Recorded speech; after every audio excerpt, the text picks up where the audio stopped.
शादी का शोरगुल अब धीरे धीरे सिमट चुका था। रिश्तेदारों की हंसी, हल्दी की हल्की सी खुशबू और पायल की आवाज जैसे कमरे की दीवारों में बस गई थी। लेकिन उस वक्त जब सब कुछ थम गया था, मैं खड़ी थी अपने नए कमरे के दरवाजे पर, उस इंसान के सामने जिसके साथ मुझे अब उम्र बितानी थी। मैंने धीरे से नजर उठाई। वो खड़ा था, आंखों में एक हल्की सी मुस्कान और बहुत सी उलझने समेटे। उसका नाम अमित था। मेरी माँ हमेशा कहा करती थी कि प्यार धीरे धीरे पनपता है, एकदम बारिश की पहली बूंद की तरह। और शायद आज उस बारिश की पहली बूंद मेरे माथे पर गिरने वाली थी। आराम से बैठो, मैं पानी लाता हूँ, उसने धीरे से कहा। कितना अजीब होता है ना, एक पल में हम एक दूसरे के अजनबी से हम सफ़र बन जाते हैं। लेकिन मेरी आंखें उस रात कुछ और ही तलाश रही थी।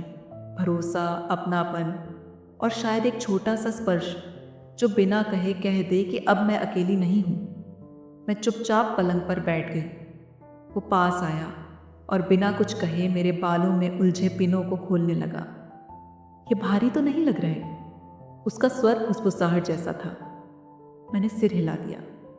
शायद पहली बार था जब किसी ने मेरे बालों को ऐसे छुआ हो, बिना किसी जल्दबाजी, बिना किसी अधिकार के, सिर्फ स्नेह के साथ।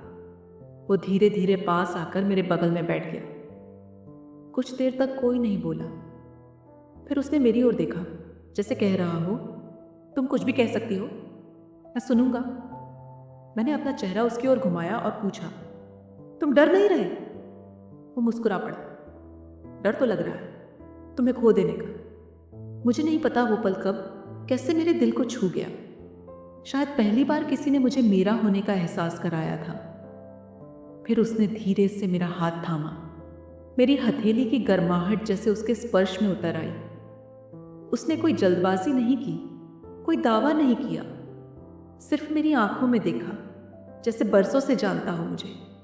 और फिर उसने पहली बार मेरा चेहरा चूमा। वो चुंबन कोई फिल्मी रोमांस नहीं था, वो एक वादा था कि अब ये रास्ता हम साथ चलेंगे। वो पहली रात मेरे जीवन की सबसे सुकून भरी रात थी। मैंने सिर उसके सीने पर रख दिया। उसकी धड़कनें जैसे मेरे डर को सहला रही थीं। अगले दिन की सुबह मैं उठी तो सूरज की हल्की किरणें कमरे में उतर रही थीं। वो अब भी सो रहा था, लेकिन उसके चेहरे पर जो शांति थी वो मेरे जीवन में पहली बार आई थी। मैंने उसके माथे पर एक हल्का सा चुंबन दिया। अब ये सिर्फ मेरा नहीं, हमारा कमरा था।